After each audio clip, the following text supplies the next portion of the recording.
Step into video game land. Welcome to Fine Time.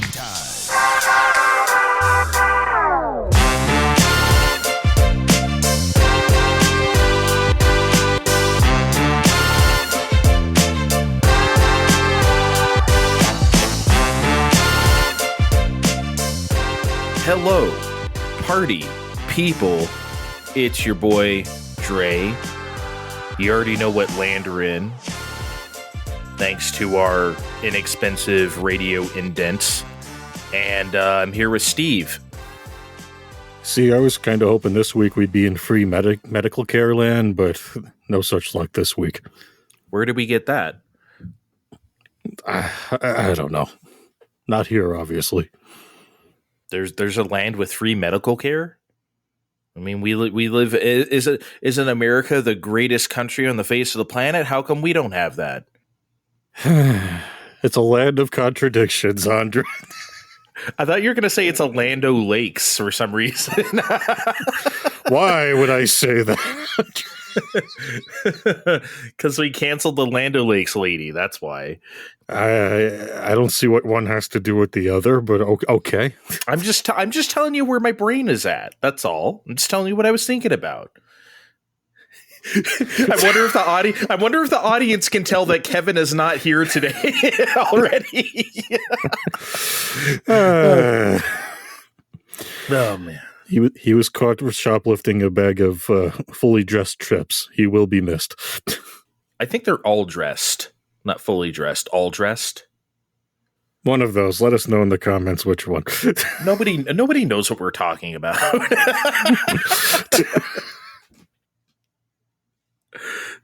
So yeah, it's just gonna be me and Steve. Sorry, it's an all-American show, an all-dressed chips American show.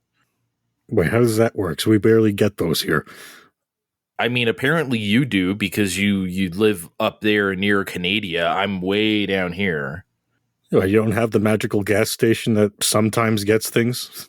The only magical gas station we have is going over the Nevada-California border to buy California lottery tickets. That's really about it. And how's that work out for you? You win any of that sweet magical California money? Nah. I have better luck when I play the scratchers, honestly. It's really where my luck lies.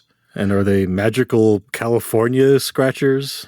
I mean, we don't have Nevada scratchers, so I mean, we gotta, you gotta go somewhere. Yeah, I guess that's actually. Wait, why would I know that? I'm learning. See, I'm allowed to learn. I could admit that I didn't know things, and I'm learning. Yeah, Nevada doesn't have a lottery, so we gotta play the California lottery. So. Who wants to go first? I think we got two crusty things to talk about in a new format. That's kind of weird. I didn't really plan it this way. But obviously we were planning on talking about Sea of Stars, but we don't really want to talk about that without Kevin. Because he was hot in that game. He was hot on that game, and we don't want to. It'll give me more time to finish the game anyway, which I will certainly do by next big deal.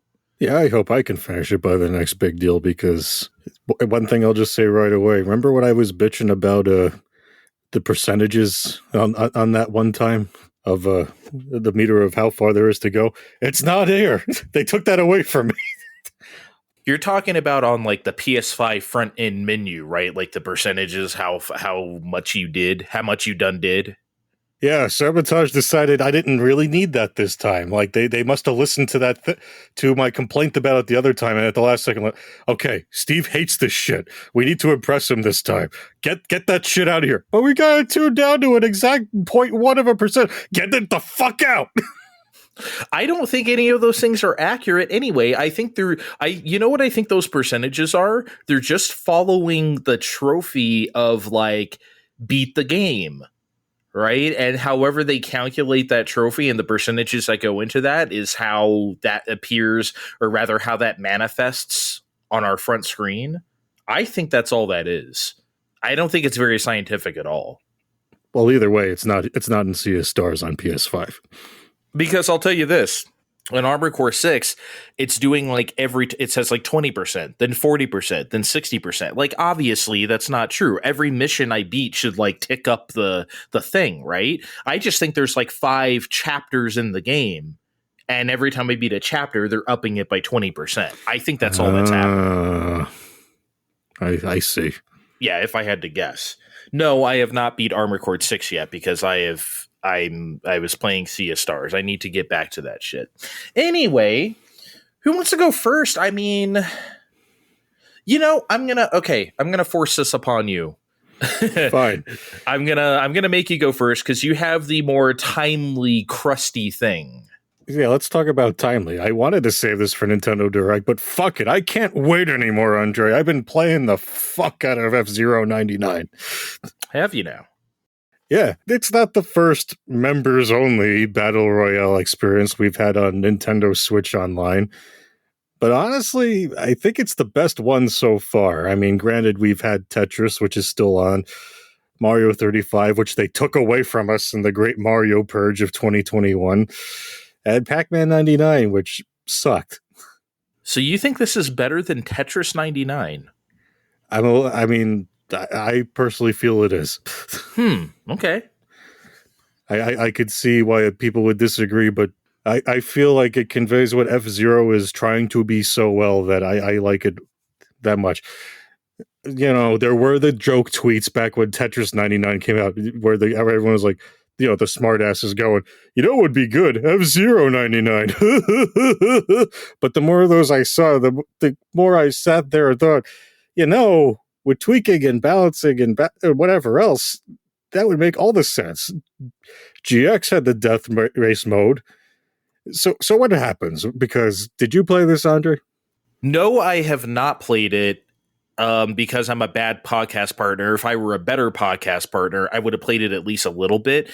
The problem is I'm just flatly not interested, which shouldn't matter. I should at least give it a little bit of a shot. Also, I'm pretty sure F-Zero X has a death race as well. I think it probably does, but I played GX a lot more, so that's where my mind goes. Okay. But anyway, what do we do in F-Zero 99? Well, first we get loaded with mandatory tutorials because they said, you know what, Steve needs more mandatory tutorials for games he's played before in his life.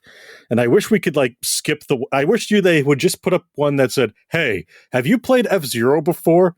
And then if you say yes, we could skip to a tutorial that skips right to the new shit, because we have to do one or two that's like, you press B to make the car go. I'm like, oh my fucking God, can we not?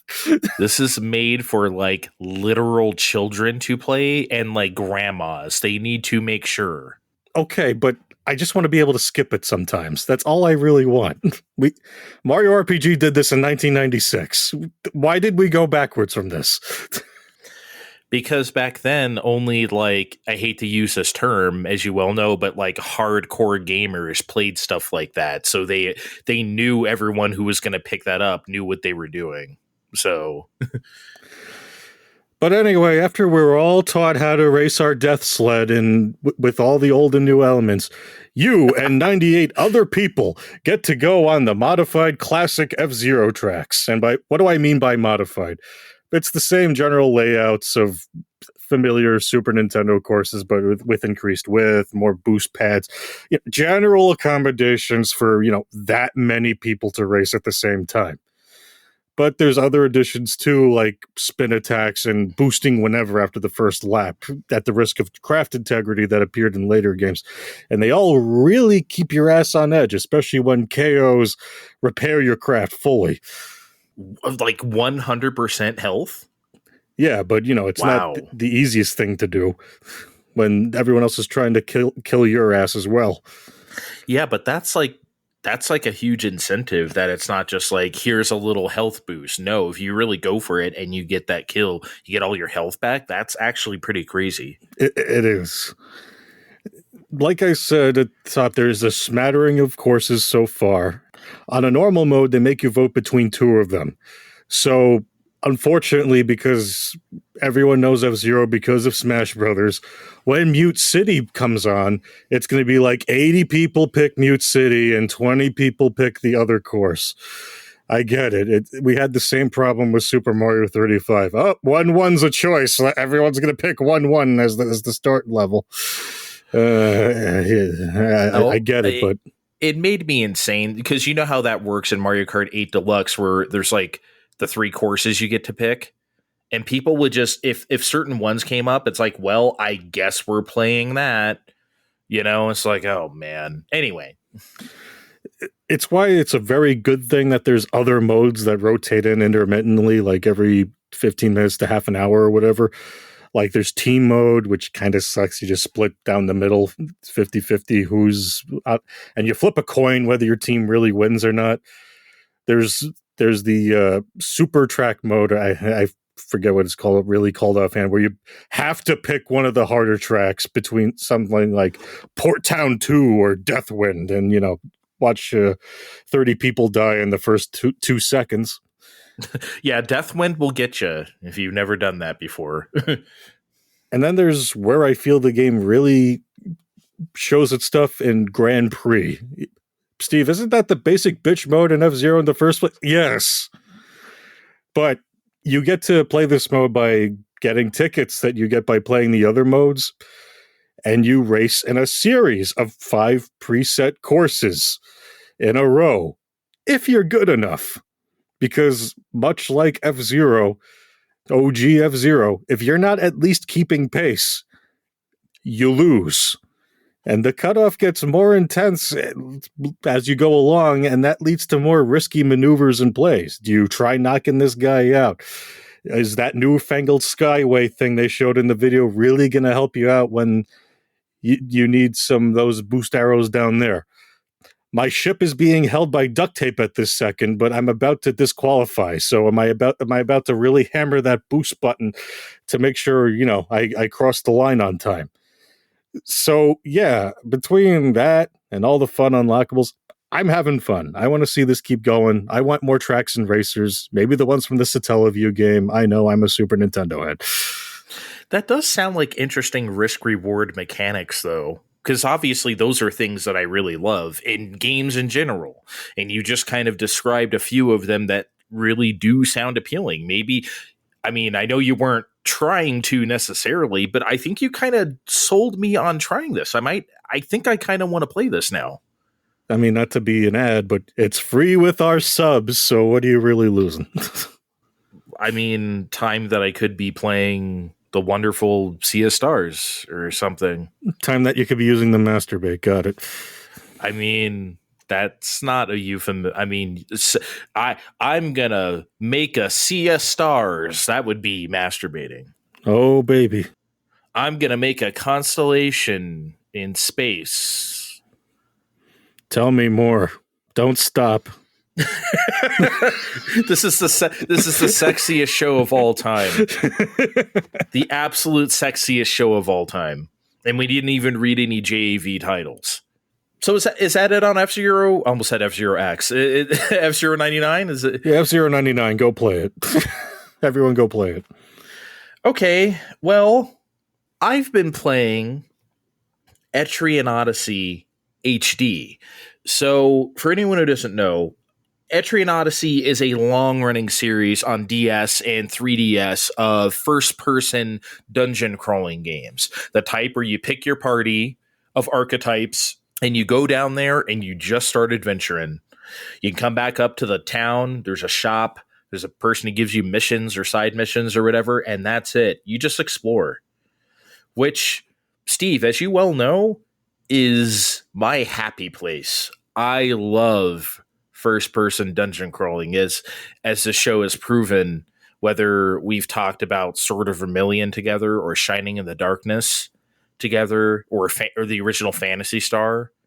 Sorry, you said Sword of Vermilion, and all I can really think of is the Battleside Boogie, as I call it, when I played it last year, where you kind of just walk around and mash the button again and again and hope enemies die. I want to hear... Would we get in trouble if we play that? We shouldn't, right? I want to play it for the people. The battle side boogie. I I did not say I want your mouthed approximation of it. Fuck it. You know what? I don't care. Here it is.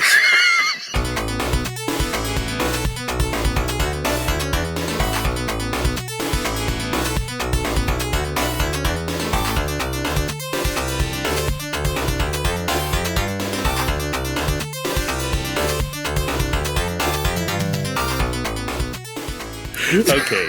I'm glad the people I'm glad the people enjoyed that. I'm just assuming the people enjoyed that ahead of time because that's a battle theme. I tell you what. We're getting sued.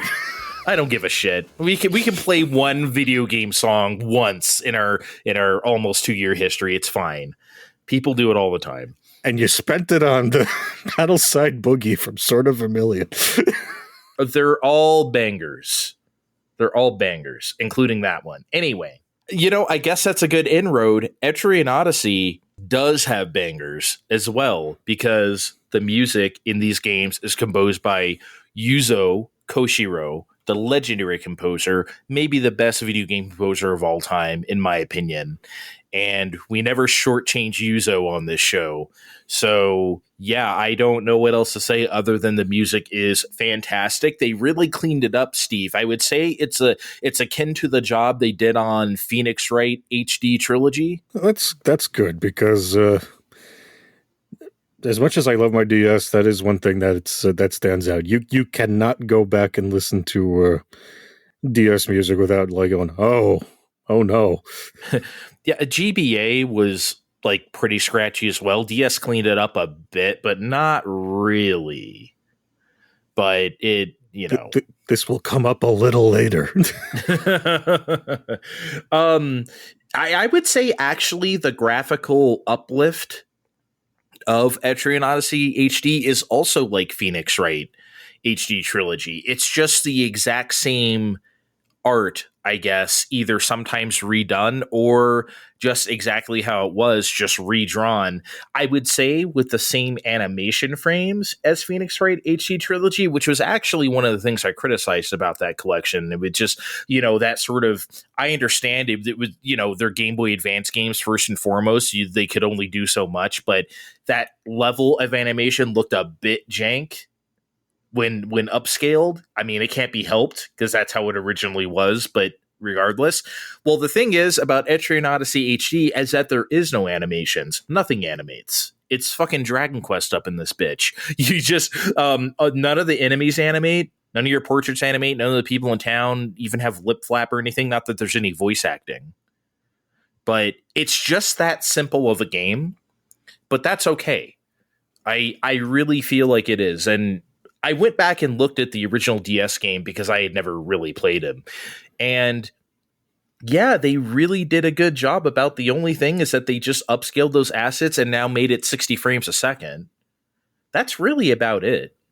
And that's all it really needs because I don't know. There's just something I find extremely comforting about first-person dungeoning.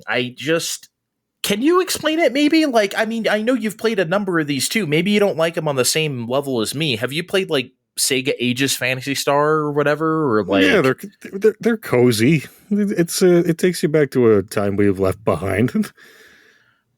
I don't know if that's what you're trying to get out of it, but no, it's not even necessarily a nostalgia thing. Because, like I said, I never played this is the first time with me playing Etrian Odyssey. It's not like take me back to the mid 2000s or something, I know what Etrian Odyssey is, but I never actually played one. I always meant to, but little later, gone. But now I can again. But the one thing I always remembered was the maps. How does that work? Because they made you draw them on your own in DS land. Okay. So, I'm glad you asked because there are 3 options for this. One is no help at all. You're going to draw the entire map just like the original DS version. There's a in-between one where it's like, we'll draw some stuff, but not other stuff, which is weird. I don't understand that one. I didn't really use it. The third one is auto map. We're just going to draw everything. We're going to draw the walls. We're going to draw the danger spots that you walked across. But here's the thing, Steve. Even though you put it on auto map, it still doesn't draw every single thing. If you come across a treasure chest and you open it, they're not going to mark that on the map.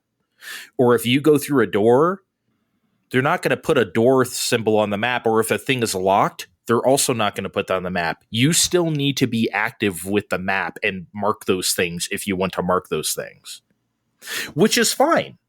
That's exactly the level of commitment I want to that kind of thing. Because obviously, if this wasn't clear before, on the DS, this is very easy to do. You're looking at your shit on the top screen and you're drawing your map on the bottom screen with the stylus. Perfect. That's really hard to do on Switch. I guess if you're playing in handheld mode, you could play that way. But you still don't have two screens, so it's still a bit cumbersome. Man, remember, I know we've already brought this up a handful of times, but remember when we had those app-focused whatevers a decade-ish ago? Like, wouldn't it have been good if the Nintendo Switch app had a thing that we could just use for that sort of thing? Whatever. Oh, like have the map on your phone or your tablet while you play the game? That would be a good case for second screen usage, and then you could make the game full screen and have the full screen graphics or whatever. Yeah, I just to anyone who's played first-person dungeon crawler of any type, even old ones like Wizardry, or didn't Wizardry or one of them just announce a remake a few days ago? You know what I'm talking about? Digital Eclipse said they're in the middle of remaking the first one, redoing the first one. Yeah, which sort of popularizes genre in, I guess, the mid '80s. I would assume. If I've ever played a Wizardry, it was probably one of the Super Nintendo ones or something like that, ages ago. And I didn't understand it because I was too much of an arcade head to try and get into that kind of thing. But yeah, when done right, I think this genre is one of the best things in the world. It is so much fun to just poke around at your own pace. See, I'm a very cautious player. I try not to venture out too far because if I at the whiff of danger, I'll teleport my ass back to town. I'm like, fuck this, I'm out of here. And then I prepare myself. Okay, whatever I saw last time, I'm going to prepare for that thing. Whereas I think a lot of people might go YOLO with it and just be like, oh fuck it, if I die, whatever, I'll start over. Nah, I'm out of there. So what happens if you die in Etrian Odyssey land? You just straight up game over. You got to reload a save.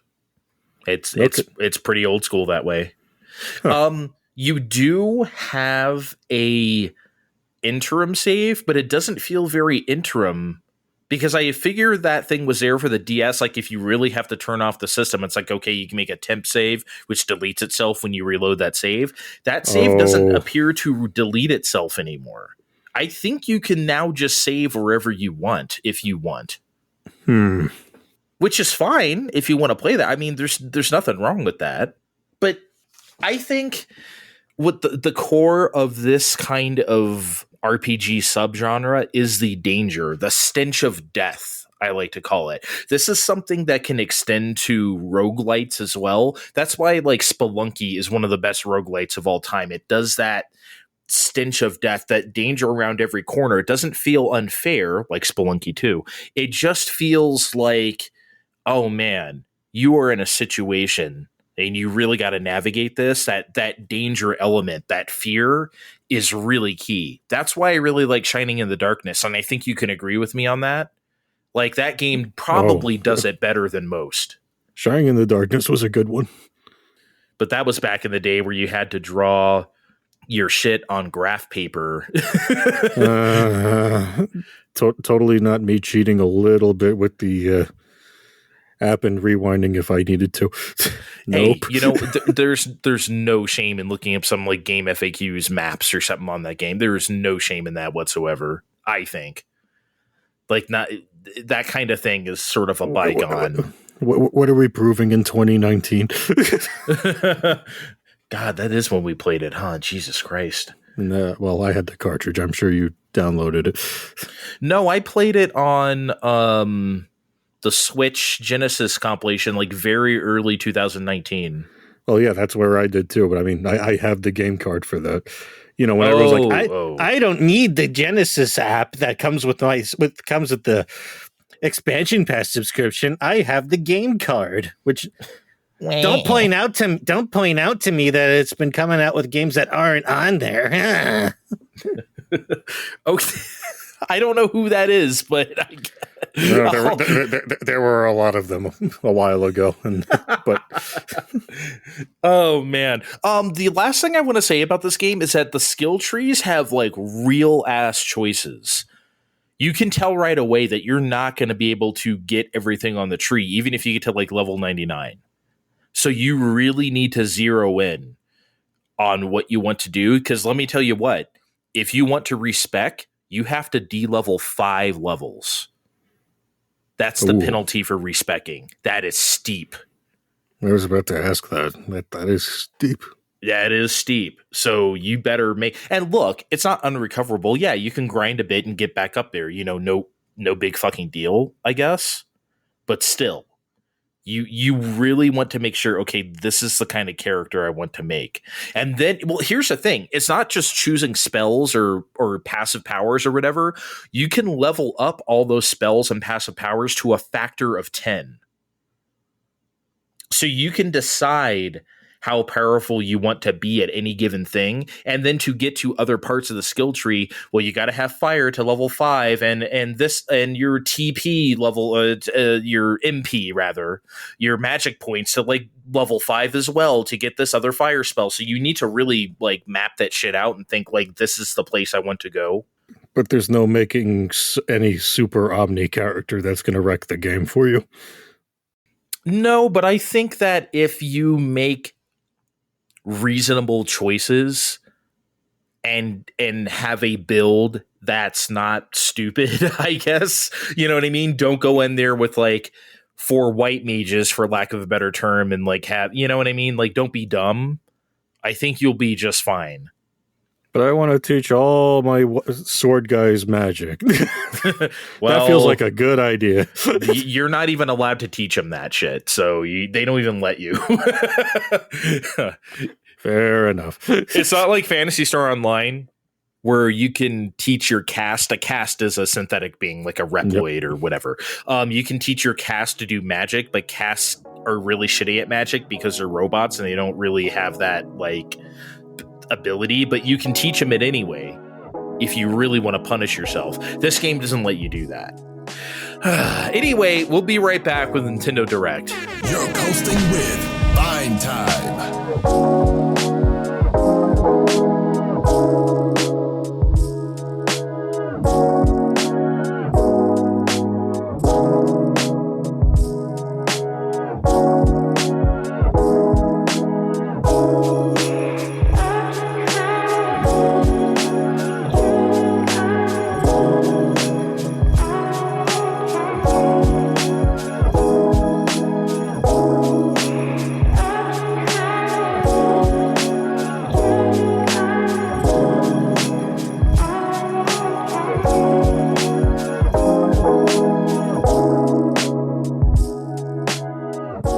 We're back.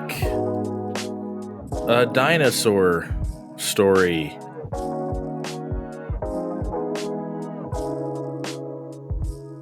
Steve is sneezing right now. He is sneezing. Sorry, it just happened. No, we're keeping it. I told the people you were sneezing. Yeah, I heard you. Fuck you. Wow. You know what? You know why that happened? Because I'm allergic to using the same "we're back" joke again, and you went right in with the dinosaur story. Like, I don't want to hear it from the guy who speaks to himself in third person when he's declaring something about video games on the air, about like me saying we're back at Dinosaur Story, and I was doing it to tribute Kevin, who is not here today with us. Okay, jeez. You're right. I'm sorry. I mean, you're not sorry at all. I don't believe you. I'm very sorry. Yeah, you're so sorry. As you well know, Nintendo Direct, we never shortchange these. We're just going to talk about the things that we care about. We're not going to go down an itemized list and talk about every single fucking thing. No, just the things we have something to say about, which in this case is a lot. Steve, what did you want to just do basic bitch impressions? Like, what did you think of this Direct? I thought it was pretty good for something I'm pretty sure we're about to hit the last year of, to be honest. Yeah, I think I'll make those points as I go along. I was also pretty, I don't know, impressed is the right word. I was happy with this Direct. There was a lot I liked about it, but 7 a.m.? Like, fuck you guys. 7 a.m. Oh, that's the usual time. It's either that or 5 p.m. EST. No, give me the 2 p.m., man. That's not sometimes. When's the last time they did a 7 a.m.? I feel like they haven't done that since, like, the Smash days. That's so early. The last one was the morning. Was it? Yes. It wasn't 7, though. It was early enough. Not 7. Anyway, so let's just start at the beginning, since this is obviously something we want to talk about. Yeah, they just went right out with the Splatoon 3 single-player campaign DLC, which they're calling Side Order.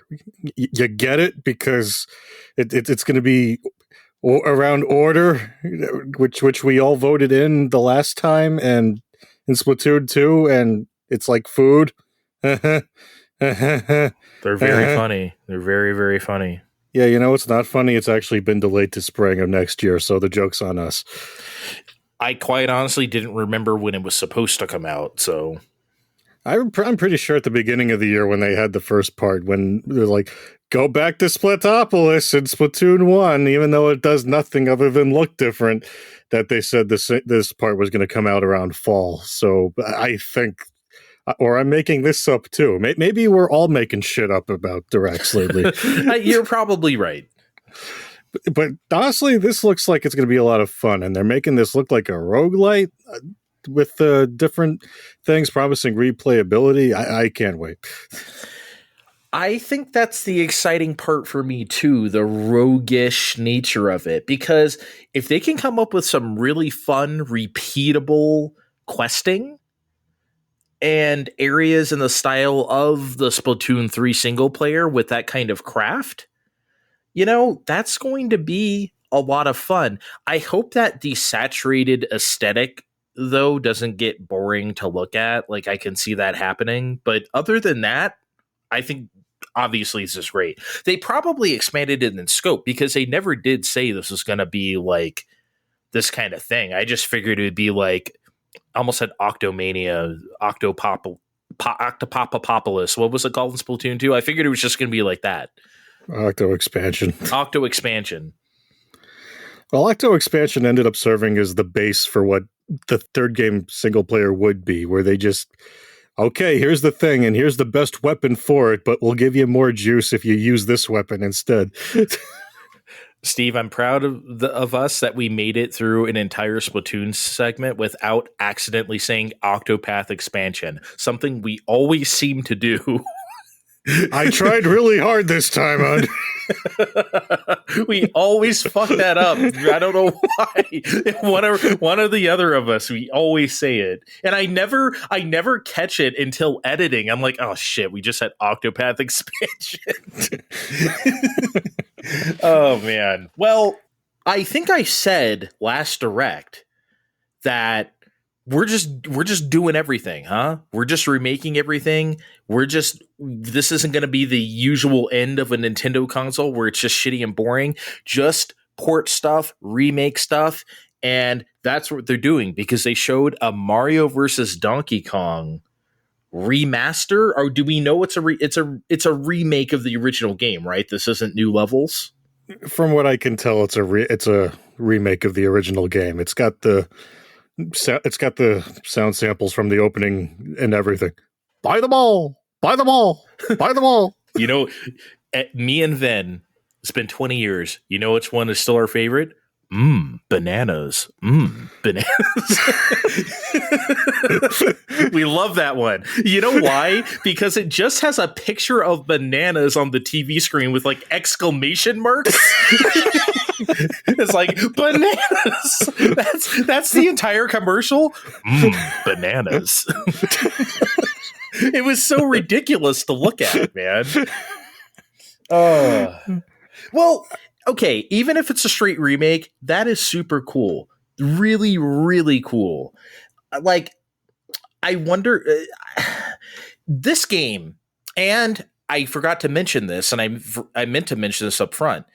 This remake is actually made by Nintendo Software Technologies as well as F-Zero 99. I didn't know that until I was looking around. I figured it was just a Rika again. That's crazy that they let them out of the Lemmings clone cage.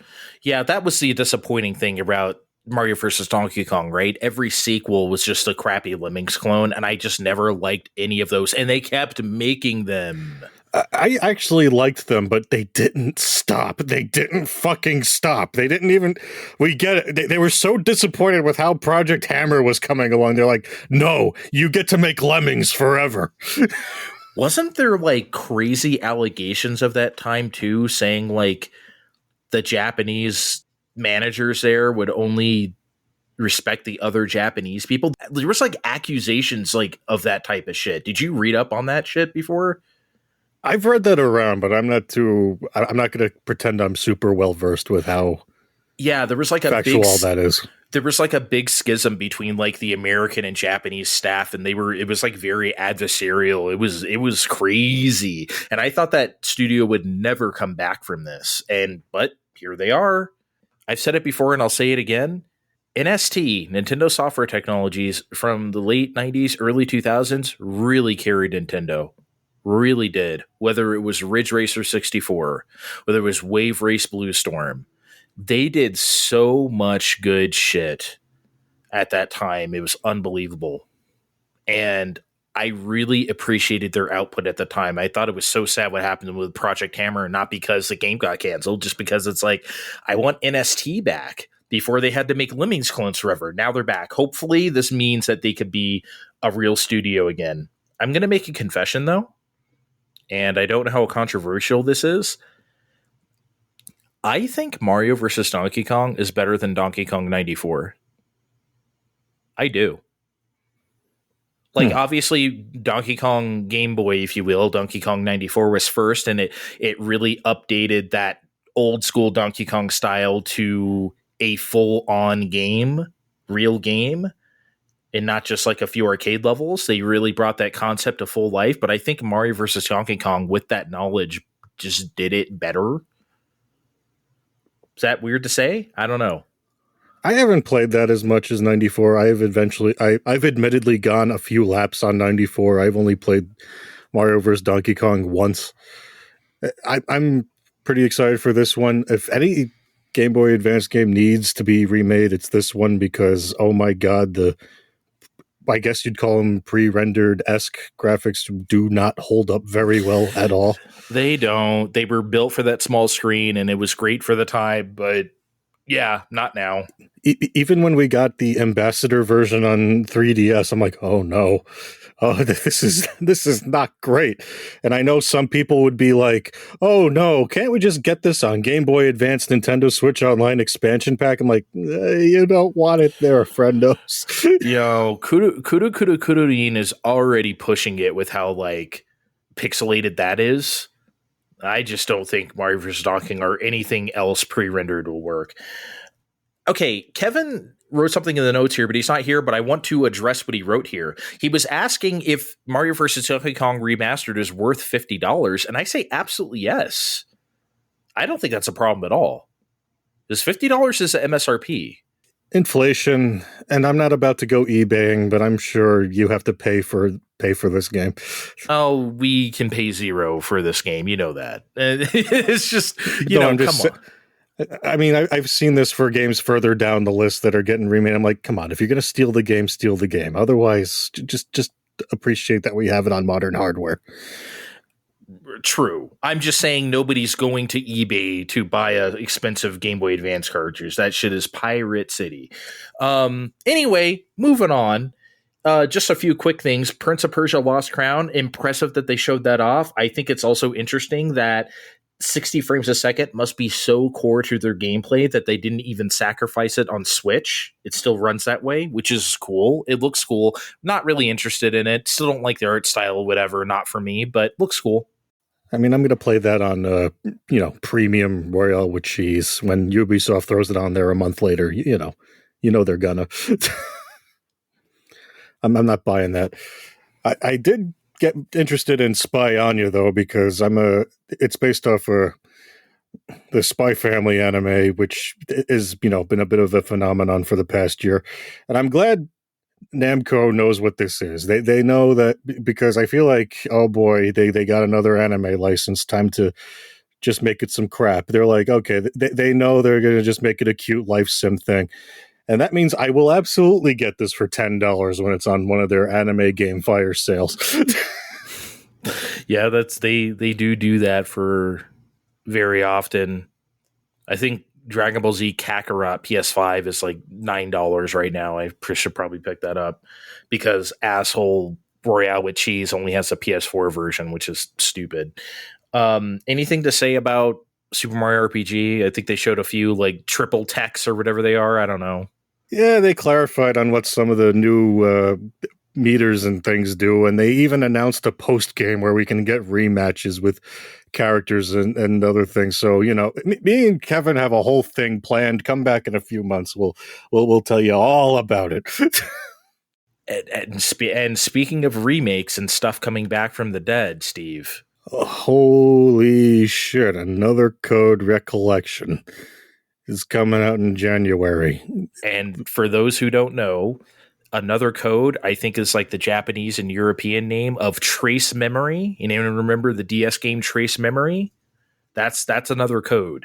I mean, I sure remember that game, but this also includes the Wii sequel, which we did not get in, America Town. Oh, God, what a terrible time for NOA localization, man. Oh, my God, we missed out on so much, including this Another Code sequel. But both of them are in one package here. I thought that was cute. Recollection. I don't know. I thought that was... You get it? Because it's about remembering things and they're in a set? Okay, I'll stop. But no, you won't stop. You will never stop. I do wonder who's actually working on this one, because Sing was the original developer, and they went belly up after Last Window. The Hotel Dusk sequel, did not sell at all. Yeah, another sequel to a DS game that we did not get in North America. Imagine that. I had to get that on Amazon when they found a box of those in the corner. I liked it. But, I gotta admit, Hotel Dusk looked cool and it was a great idea, but I also thought it was kind of boring. I would play it again though if it came out. If they gave the two of these the same treatment this does, I'd be all over it all over again. Didn't Sing also do Little King Story? You remember Little King Story? I think they made a PSP port of one of them. I'm not sure. Okay.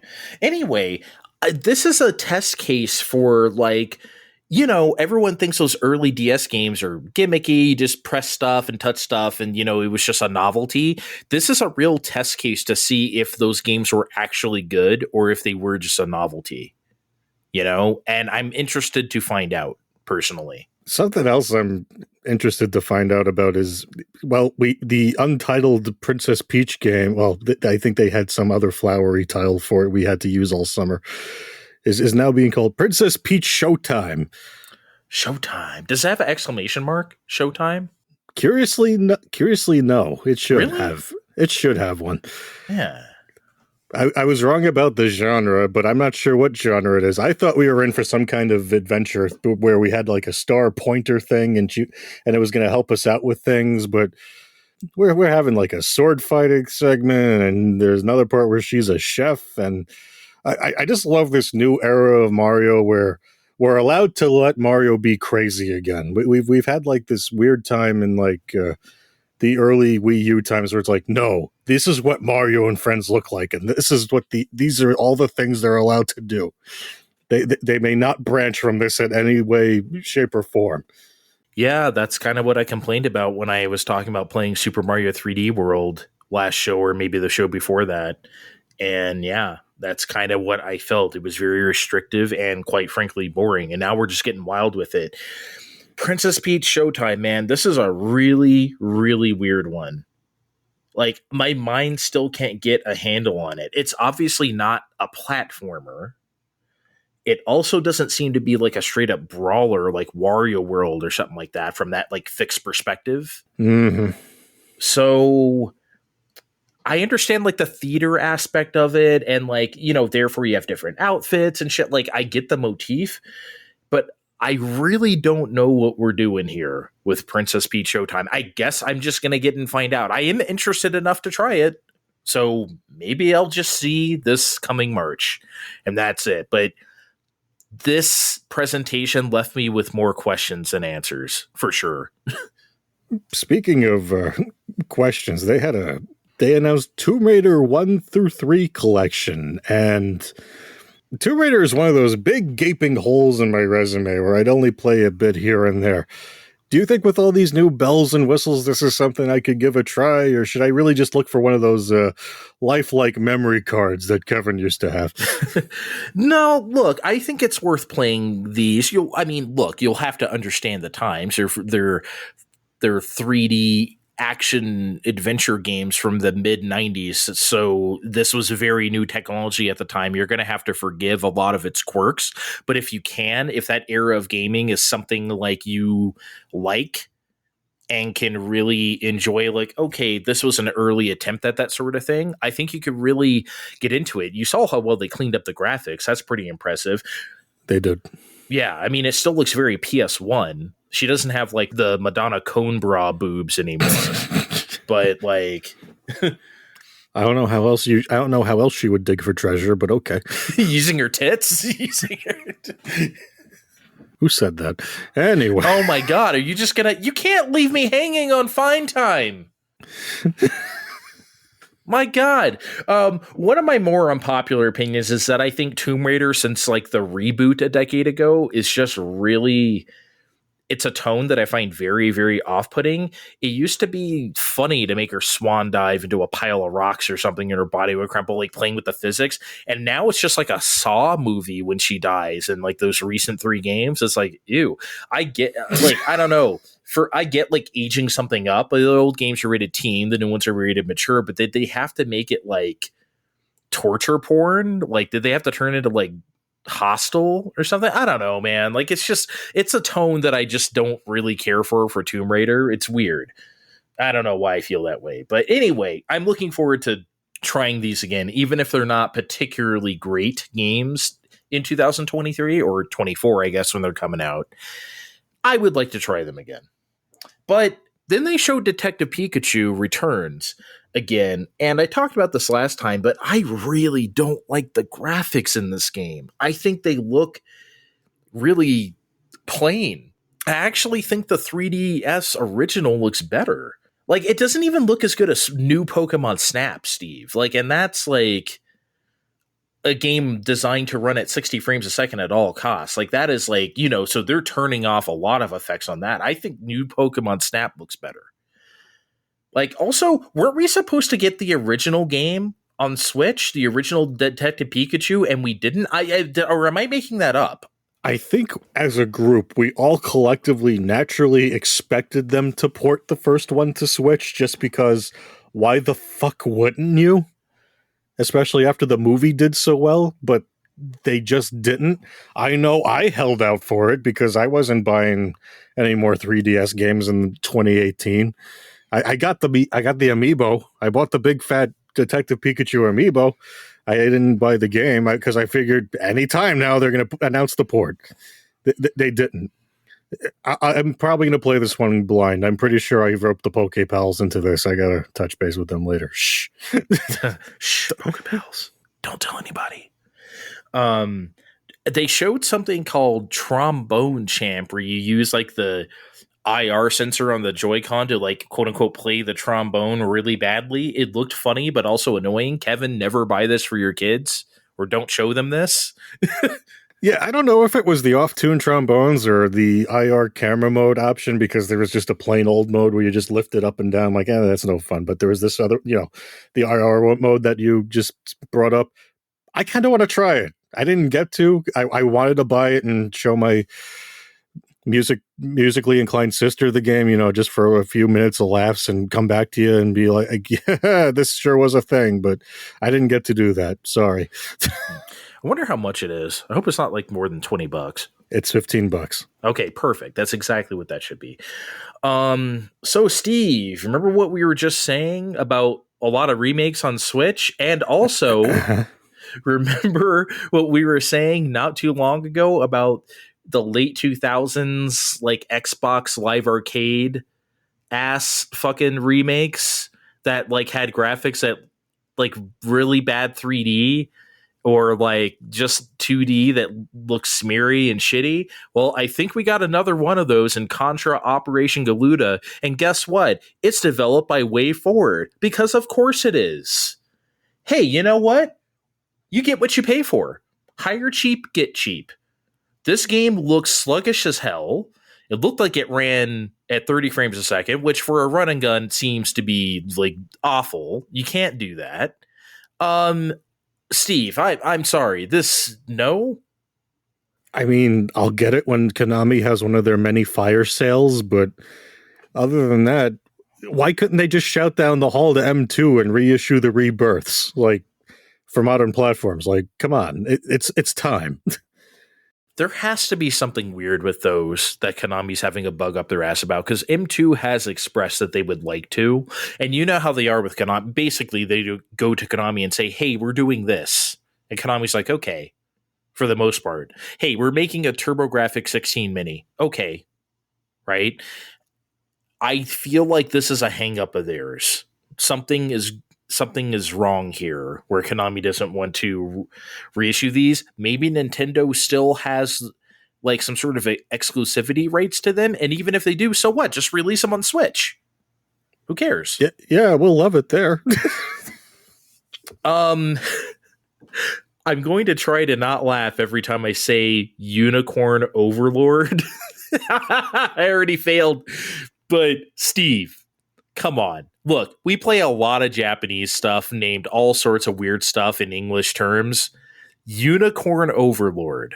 Yeah, somebody used the phrase dictionary to translate this one, I think. But no, I think they came up with that all on their own. That's how. Look, I like the way Japanese developers use English. That's how we get cool names like Octopath Traveler, right? You're not a native English speaker is never going to name stuff that.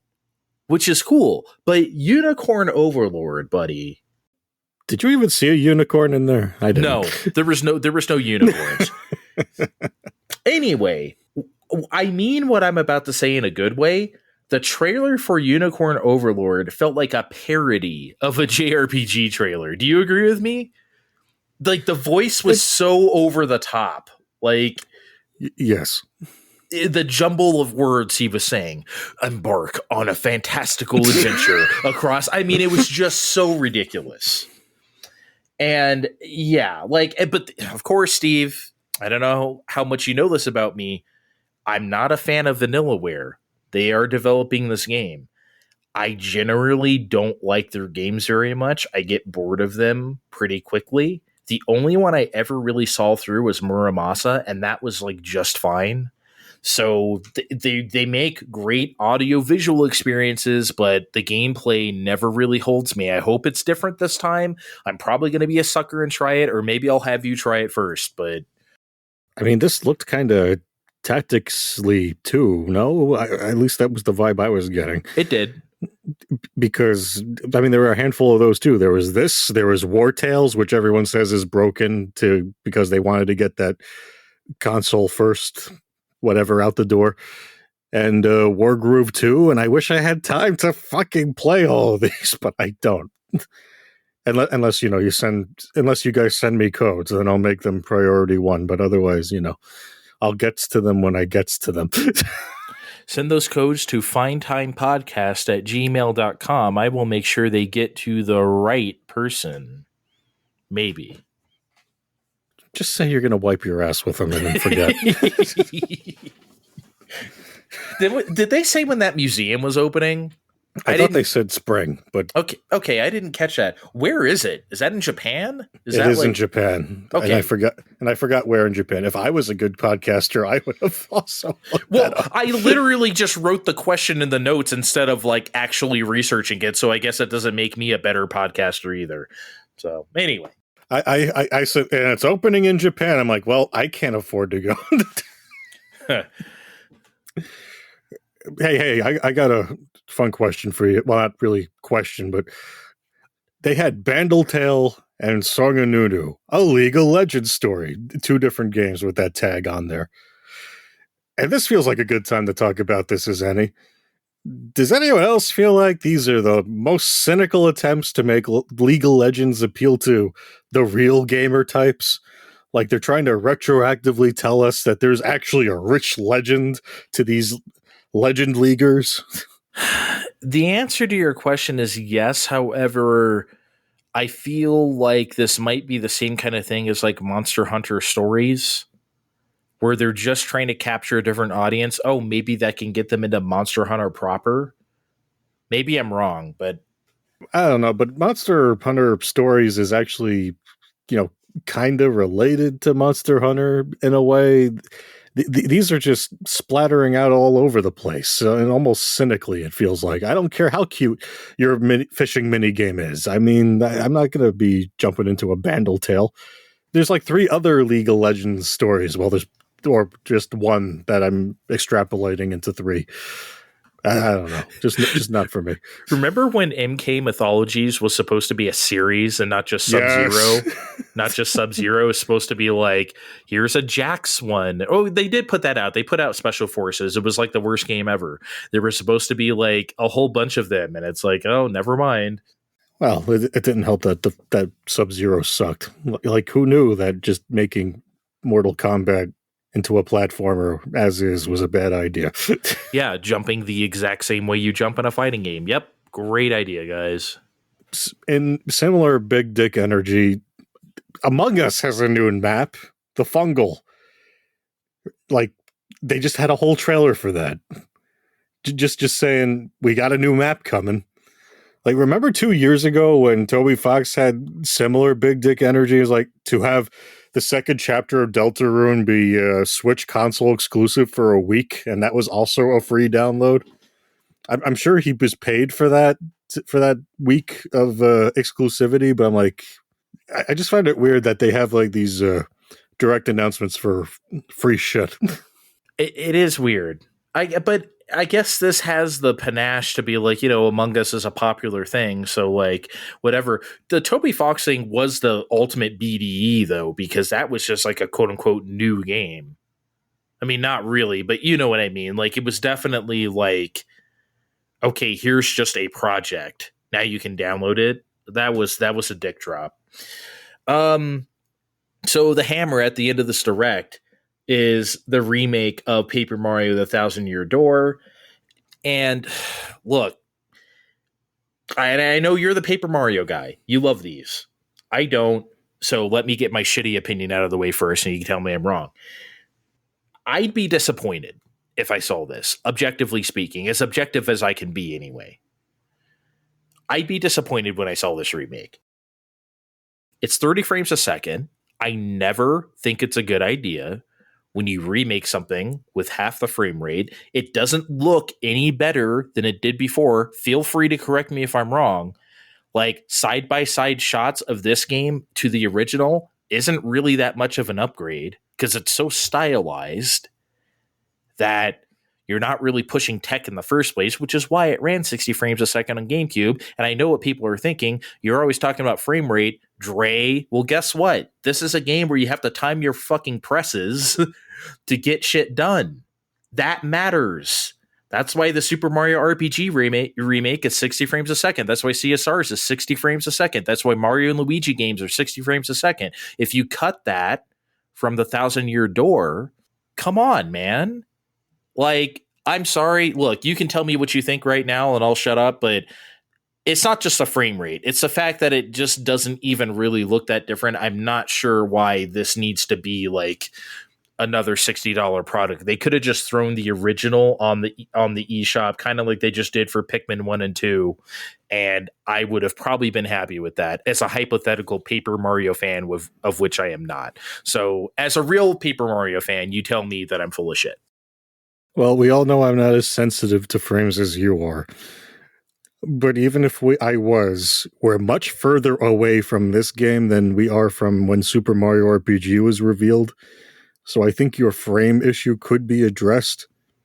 And even if it's not, Paper Mario has always been kinder with the timing window of when the timing attacks even work, as opposed to Mario RPG or even Mario and Luigi. So I don't even think that's a big deal. And even if that's not the case, I don't care because this is an all-timer. I think this is the second best of the Mario RPGs. So I'm more concerned about other changes that I'm hoping might get made or don't get made. But again, I'm glad we're leaning into crazy Mario stuff again. And I'm glad that we're in this era of what I'm hoping is market research Nintendo, where we're actually like putting out like the best possible kinds of products for this for this kind of thing, and not what they did with Chibi Robo and like, okay, Chibi Robo Ziplash is going to be the last possible game if no one buys it. Also, it's a so-so platformer. I mean, they practically did that with Sticker Star, or at least I was thinking they would. Or not Sticker Star, but Color Splash. It's like, okay, yeah, release this at the end of a life of the system that no one gives a shit about. But then the Origami King happened, right? So I don't think Color Splash was as much of a sacrificial lamb as much. Well, it was a different kind of sacrificial lamb in that it was, look, we need something on the Wii U before Christmas. It was that kind of sacrificial. Yeah, lamb. but don't you think these graphics don't look a whole lot better for cutting the frame rate in half or not? I guess like it just doesn't really look that much better than the GameCube game. It's the Metroid Prime thing. It was already looking pretty good in the first place. So how much better are we really going to expect it to look? You want them to run around and have the paper droop around or whatever? I want it to run correctly. I don't even see the problems. I want it to run correctly. And I'm trying to find other people. I admittedly tried to find other people that see the problem, but everyone else is too excited to see the problem. So, yeah, that's Paper Mario fans for you. Oh, look, shit! We had a hard time with a decade ago with Sticker Star, and Color Splash was a bit better, and Origami King was great. But you know, it's back home. Don't ruin this for us, Andre. Yeah. All right, we'll be right back with a few big questions. Fine time.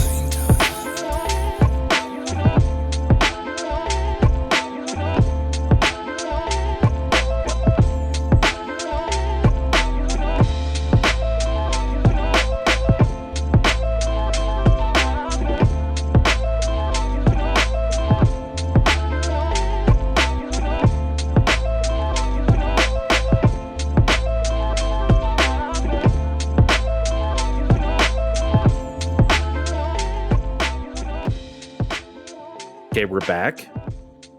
I know we said before that we only take team showers in groups of odd numbers, but I'm happy to report me and Steve just took a shower together. We just took turns, but you know, whatever. No, we didn't. I don't know why you're lying to the people right now. All right. We have a few big questions. The first one is not really much of a question, but I just wanted to read this headline directly that I saw from Dextero, and here goes. New Elon Musk biography reports that he asked ex-girlfriend Amber Heard to cosplay Mercy from Overwatch.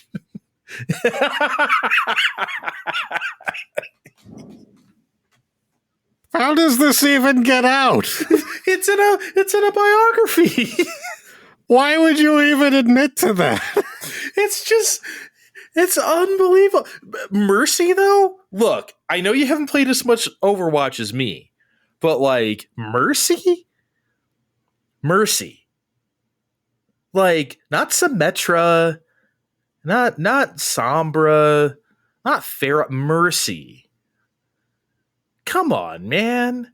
I got nothing for you. I'm just more impressed that I don't know what I'm impressed with. I'm more impressed that this is a sequence of words I'm reading in my notes and that we pulled it from a reliable source and now we're here on Fine Time.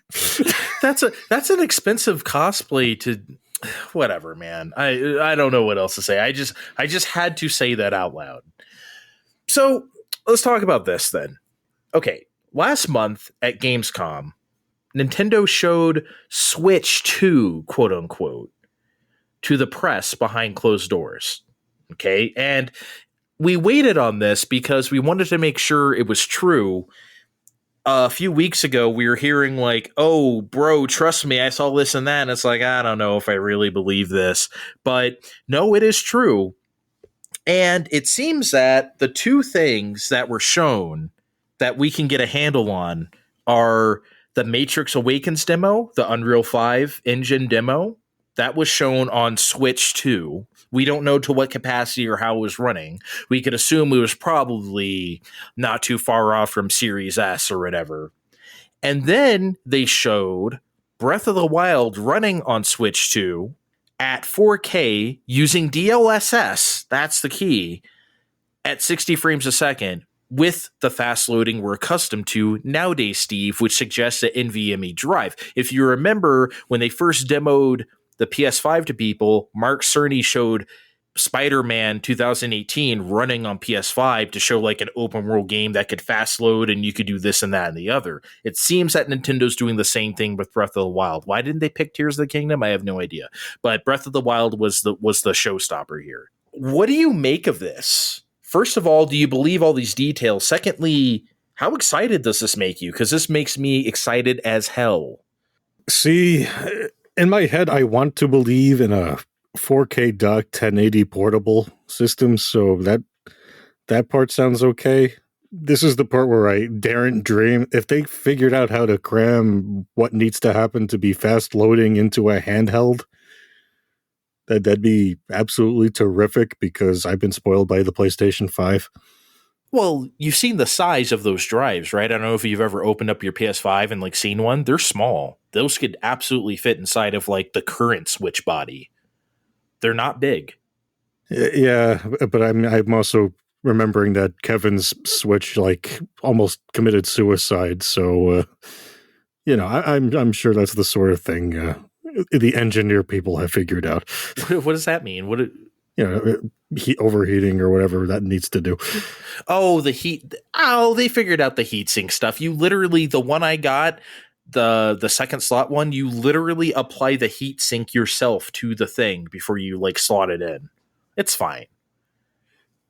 As if the Switch doesn't get hot enough as it is already. It's not like that's going to make it any hotter, I don't think. Obviously, it's going to be a new design.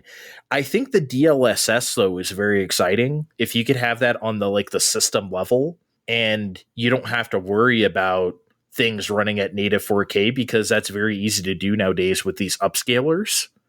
This is beyond my expectations. I don't know if I had any real expectations for Switch 2, if you will, but this meets them. Although I do want to push back on one thing that you said. I don't think we're going to have a 1080p handheld screen. I think it's going to be 720p again, especially since they're doing LCD. They're going back to LCD. You don't think they're all going to be OLED? Because they bought a fuck ton of those. Yeah, but the reports seem to suggest LCD, the manufacturing things, and those are almost never wrong. That's how we know the form factor of iPhones and Galaxies and shit well before they come out. People suss that shit out. The way Nintendo is ordering LCDs right now suggests otherwise. I would love to be wrong. Man, it'd be good if they actually, announced this shit, but they're taking their sweet fucking time. Yeah, I don't think we're going to hear about it till next year. But Kevin has a good question in that, what do you think this is going to cost? Because I'm going to just flatly say $400. $400 sounds like a safe bet for if what you're saying is right, LCD 4K 720. That sounds safe. It also makes me think like how much more you can juice a Switch to when plugged in. Maybe they could go far beyond, maybe not like double the power when it's plugged in, but you know what I mean? More of a difference between what it is now. I wonder if they have like worked on that in the last like 7 years. I'm sure someone has been, working on it. I just wouldn't be able to tell you if it's something they could sell to the customer in any meaningful way. I think they can. Because I think if you could say we can be as good as an Xbox Series S while docked, now I don't necessarily think that's going to happen. But if you can get even reasonably close to that while docked, I think that's a big selling point. Because there was no way at any point Switch could claim they could do something that you could do on PS4 or Xbone, right? But if you could get closer now with upscalers and fast loading and such, I think that is marketable like to the public. I mean, it can be, but they'd have to do it. I'm just worried that it will end up in Wii U land again, and they'll just fuck it up somehow, even if all the components are in place. How? They'll, not express any of that the right way or at all, or just assume this is more Switch. You all have to buy it now. But I think that was also the problem with, like, that's the thing people don't talk about with Wii U besides the software being shitty. I think people were done with Wii. I don't think they wanted a sequel to Wii. Oh, we played Wii already. Besides the fact that the gamepad is confusing and people didn't know it's a new system or whatever. I think people were out on Wii.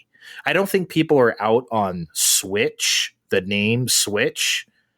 But that's also why, like, despite you guys' jokes of like Super Switch or Switch 2, I genuinely think they should call it something else. But we'll see, I guess. We'll see. We need another October 2016 video. That's what we need. It'll be coming soon, I think. Not too long from now. If not this October. Wouldn't that be great if it happened this October? I don't think it's going to, but it's coming in March 2024, bitches. Get your ass ready. Oh my God. We will do an emergency podcast if that happens. Here's Metroid Prime 4. Oh boy. Anyway, there is one news topic over this last week that has monopolized the conversation, and rightfully so, Steve. Okay. On September 12th, Unity tells developers that games installed 2024 and onward will be incurring charges to developers for each consumer download, regardless of how that may have happened. Purchases, services, so on and so forth. Services? Xbox Live, Royale with cheese, things that would have given you the game. Any way that ends up with a game on your system. I guess this would include Humble Bundles then. It sure does. That's despicable. Now, for those playing along from home, we have Peter Morse currently serving as the SVP of Unity. He filled his way upward for a number of companies, including EA, when the Online Pass happened. Does anyone remember that era? The Online Pass? I try not to. I mean, it was just that might be the most anti-consumer thing to ever happen. Not ever. I guess maybe it's a little strong, but definitely way up there. When that shit was like going around about a decade ago, I was like, I cannot believe this. Don't forget Sony got in on the act too. They tried to do that shit too on PS3 because they weren't making any fucking money. They dropped it by the time PS4 came out because they knew better because of the pushback. But like, for anyone who doesn't know, this was like a thing where if you bought a game used, a EA game, let's say you bought Battlefield 2 used at GameStop, you had to pay another like $10 to be able to play it online because the online key code was different from like the actual game. So only the original purchaser could play it online. You had to buy an online code to activate your online on top of your Xbox Live or PSN or wherever else. Unbelievably anti-consumer. It went away after everyone bitched enough, but Jesus Christ, the fact that they tried it. I think this Unity disaster is worse, though. It gets a little worse in the personnel department, I gotta say, because the CEO is John Riccitiello, who was also at EA at the time, and he sold a fuck ton, 2,000, shares of Unity right before they made this announcement. Gee, I wonder if he knew something. Also, Johnny P seems to be the one to take the blame for that shit. Because I don't think was Peter Moore still at EA when that happened? I'm not sure, but Johnny P definitely was. My research said Moore was still there. That's why I mentioned him up front. Right, but it just seems to be like his baby. That's all. Mm. Let's just start there. Let's just start there because it's so flabbergasting. Like every time Fine Time gets downloaded, we're going to get charged X amount of cents from our provider. I would never I would leave our provider in a heartbeat. Can you imagine that? And we don't, I mean, look, we're a small podcast and I'm like, oh my God, no way. Imagine if you're a big one. Imagine if you're Genshin Impact. That's running on Unity. What the fuck are you going to do? I couldn't even imagine what kind of tool they developed to make this happen. Because I'm sorry. They've been asked to elaborate how this could reliably tell the difference between, a copy you bought versus one that you still pirated. I'd be concerned about that as a developer. And Unity gave the corporate response equivalent of, trust me, bro. We have algorithms in place of blah, blah, blah. It's like, bitch, we're not trusting you. You're just trying to make us pay through the nose for downloads. And you're like instituting like, trust me, bro, like algorithms to this, especially like, what if someone's griefing you? What if someone's downloading your game a million times just to, stick it to you? Oh, we have things in place to, are you sure? Why are we trusting you on this? I don't think a lot of people are trusting them on this because we've got a lot of smaller developers promising to pull current games or delaying games in current development to pivot to Unreal or Godot before changes take effect. Like Cult and the Lamb in particular, they're like, look, if this doesn't change by the end of the year, we're gone. We're already looking into something else, but this is going to have to go. Yeah, they're probably just going to have to pull that and start developing Cult of the Lamb 2, quote unquote, on something else, which I don't blame them. They should. I mean, they're the ones who are going to get smashed by this kind of thing. Any indie success is going to get fucked up by this. And then there was a thing where it's like, okay, what if my game's on Game Pass or what if my game's on PlayStation Network? And then Unity was like, oh, Microsoft or the platform holder will pay for those. Sony will pay for that, which Jeff Gersman made the great point. That was like Trump on the wall. Oh, Mexico's going to pay for it. Okay, are you sure? I mean, have you checked with them about that? Because like, what the hell are you saying? They're going to pay for it? How do you know that, Unity? Yeah, I think that was something you would have, talked to the console manufacturers about first. And also, you already brought up Genshin Impact. The other big companies are playing with Unity too. Nintendo was playing with Unity to figure out how it works. They used it to make Fire Emblem Engage, and the company they outsourced the Diamond and Pearl remakes, they used Unity too. You think they're going to be suddenly okay with having to pay for downloads for this shit? And I think that's what caused this in the first place. They're seeing this doing well, Genshin Impact selling copies, even Sea of Stars, that sold like 250,000 copies in 3 days. And they're like, how can we shake down all these people for more nickels? Yeah. And there's a lot of, apparently a lot of mobile games use Unity.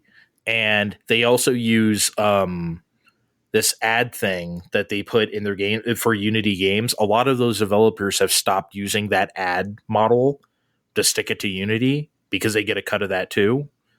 So there's a lot going on right now. Like, it's just, okay. We can't go any longer without saying this. They're done, right?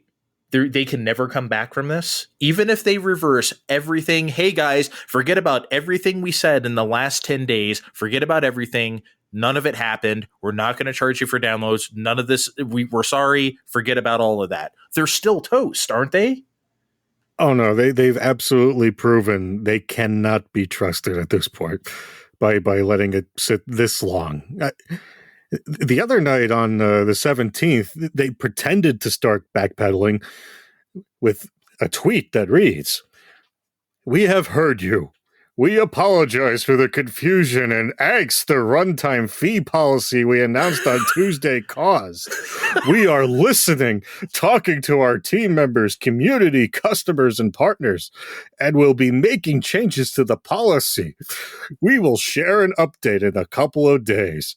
Thank you for your honest and critical feedback." No one was confused. You intended to shake down everybody that's ever used the development tool for everything they're worth. Holy shit. I mean, it's so unbelievable that they think this is sufficient. And as of this recording, they have not shared that update in the couple of days as they promised. We have not heard of it. As of this recording, we're recording this on a Wednesday evening. So if something happens in between like now and you hear this, then so be it. But as of now, there's nothing. And we'll be back to this. Yeah, we'll be back to this. This might become our new Amico because like this is insane. This is absolutely insane. I have no idea why they would light fire to their business this way. They're never going to recover from this. And some people have surmised that Unity has been basically taken over by a bunch of venture capitalists because what fucking industry hasn't nowadays? So it's just a bunch of vultures. Oh boy, how can we make more money? Instead of just thinking about like, hey, this is a really bad idea and not listening to anyone who might tell them, hey, this is a really bad idea. I don't know. I remember a few days in that there was a credible death threat at the Unity office when they were going to have a town hall, and then police came out and said it was from the inside. Ah! The credible death threat came from inside the mansion. But that's it, right? Get out of the house. Sorry. No, that's it though, right? A mansion. They're charging indie developers. They're squeezing art dry. They're squeezing blood from a stone so someone can have another yacht. So someone can have a bigger house. Isn't that fucking disgusting? I know I said the same thing when talking about, what was I talking about last time? I was talking about this when we were talking about Embracer Group. Just the sheer greed of it.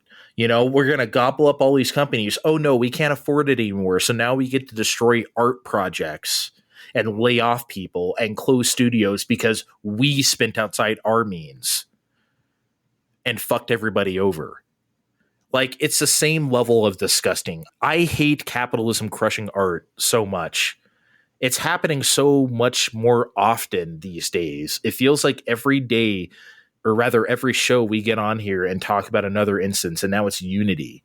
Like, what's next? Like, I don't know, man. It sucks. It's awful. Unfortunately, art costs money to make, and I guess this is how we pay. Yeah, but it's for them to have like another expensive car. That's what we're paying for. That's what these fees are for. It's not to keep them afloat. It's so they can have more. More. Yeah, there was no reason for this. It's not like Unity, was buying up Gato and all the other smaller engines. And like, oh no, we can't afford it anymore. We got to pass the cost on to you, the developers. Surely you could afford a tuppence for every download of Sea of Stars. It's just, something's got to happen. I do not think that, actually, let's end it there. What do you think's going to happen here? Will they reverse course completely? Yes or no?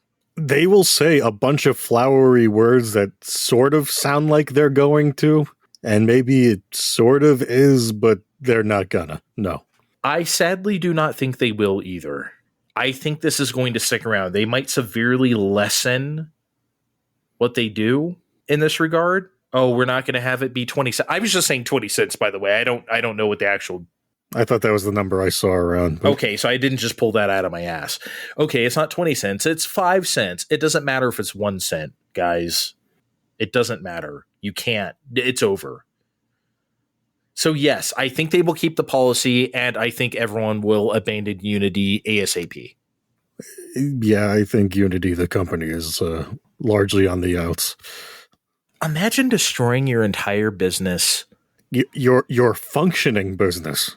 Yeah, your very functioning business. And, we've both talked a lot of shit about Unity on here, especially Unity games sometimes run like shit. They had on consoles for a long time. Like, it has a bad rap sometimes.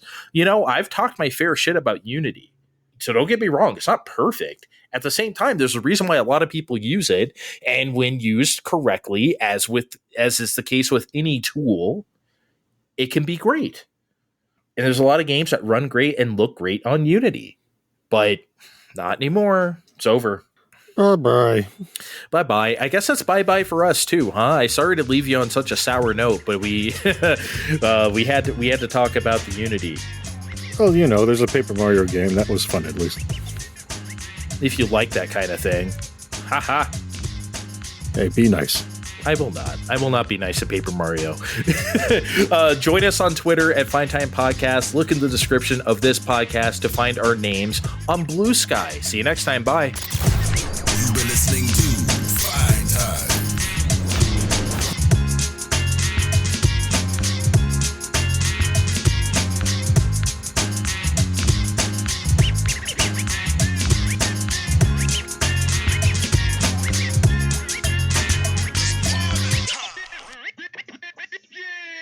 You're talking on the PS5 front end menu, right? Yes.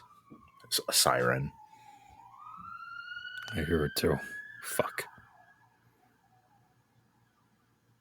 I mean, people could just quit dying in the middle of my podcast. That'd be really cool of them.